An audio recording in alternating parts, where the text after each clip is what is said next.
Assalamualaikum warahmatullahi wabarakatuh. Di video kali ini saya akan sedikit menjelaskan tentang problem solving and decision making, dimana tugas ini adalah untuk memenuhi tugas UAS dari beliau Bapak dosen Mustolik Alwi. Sebelumnya, perkenalkan, nama saya Laila Fitriana, NIM 430 2019 0063, dan saya dari kelas 4C. Langsung saja, tugas kuliah ini yaitu untuk menjelaskan tentang persoalan organisasi, dimana ada 4, yaitu analisis situasi, analisis persoalan, analisis keputusan, dan analisis persoalan potensial. Yang pertama yaitu analisis situasi. Analisis situasi ini merupakan upaya untuk menggali sebuah informasi di dalam organisasi ataupun yang lainnya, seperti halnya mencari batas wilayah, jumlah, terus keadaan organisasi ataupun wilayah tersebut, dan keadaan-keadaan yang lain di sebuah desa ataupun organisasi tersebut. Itu gambaran sedikit tentang analisis situasi. Terus yang kedua yaitu analisis persoalan, dimana analisis ini merupakan suatu penyimpangan atau deviasi dari standar atau dari sesuatu yang dianggap normal. Lalu situasi ini yang dianggap standar atau normal ini harus sudah ditetapkan sebelumnya atau sudah dikenal oleh manajer atau seorang pemimpin. Analisis ini pun mempunyai beberapa langkah atau cara untuk mendapatkan analisis ini. Nah, analisis ini juga tidak dilakukan dengan segampang itu ataupun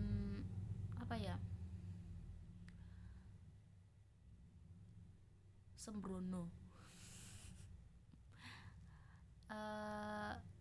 Analisis ini harus dilakukan dengan merinci untuk mencari fakta, di mana itu merupakan bukti nanti buat untuk laporan. Nah, yang pertama yaitu apa, terus yang kedua di mana, yang ketiga bila mana atau kapan, dan yang terakhir dan yaitu luasnya. Itu bisa diperinci ya, apa cara-caranya. Terus yaitu analisis keputusan. Analisis keputusan merupakan proses untuk memilih alternatif terbaik dalam rangka memecahkan suatu masalah atau persoalan, di mana analisis ini untuk mencari keputusan dalam memecahkan sebuah persoalan. Adapun sistematika analisis keputusan ini ataupun cara-cara di analisis keputusan ini ada beberapa.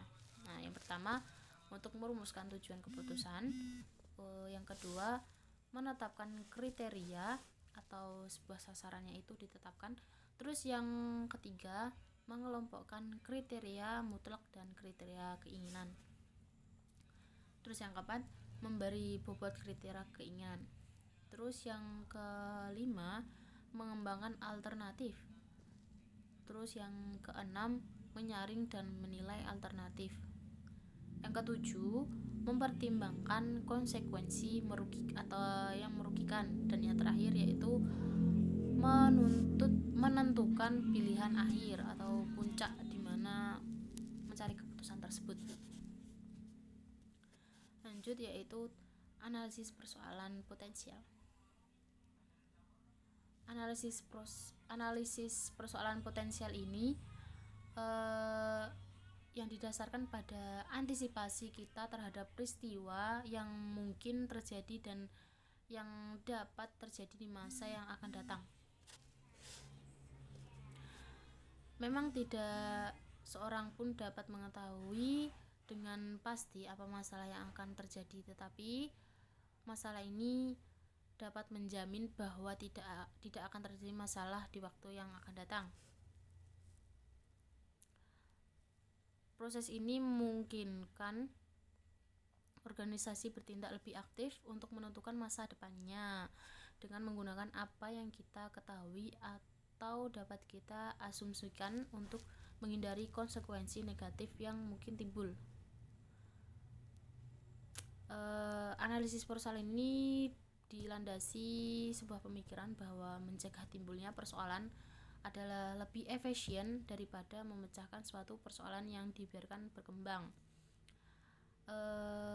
Adapun langkah-langkah proses analisis persoalan potensial secara ringkas dapat diuraikan sebagai berikut. Nah, yang pertama, mengidentifikasi daerah-daerah yang kritis. Terus yang kedua, mengidentifikasi persoalan-persoalan potensial, yaitu atau